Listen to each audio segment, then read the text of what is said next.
உதைத்து தன்னுடைய கோபத்தை வெளிப்படுத்தினார் திருதராஷ்டிரன். இல்லை, சகுனி பாம்பல்ல, அடிப்பட்ட புலி. அவன் பழிவாங்க காத்திருந்தான். நேரம் வாய்த்தது, பயன்படுத்தி கொண்டான் என்றார் கிருஷ்ணர்.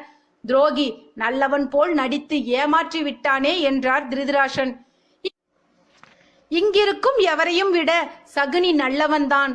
உங்கள் பிள்ளை துரியோதனனை கொன்றதற்காக பீமனை கொல்ல நினைத்த நீங்கள் நல்லவர் என்றால், அபிமன்யுவை கொன்ற ஜெயத்ரதனை கொன்று பழிவாங்கிய அர்ஜுனன் நல்லவன் என்றால், பாஞ்சாலியின் சபதத்தை நிறைவேற்ற துரியோதனனை கொன்ற பீமன் நல்லவன் என்றால், தன் கண்ணெதிரே தன்னுடைய குடும்பத்தினர் ஒவ்வொருவராக உணவின்றி உயிர் துறப்பதை பார்த்திருந்த சகுனி, அதற்கு காரணமான உங்கள் குலத்தையே அழிக்க நினைத்து அதற்காகவே உயிர் வாழ்ந்த சகுனி உங்கள் எல்லோரையும் விட நல்லவனே என்கிறார் கிருஷ்ணர்.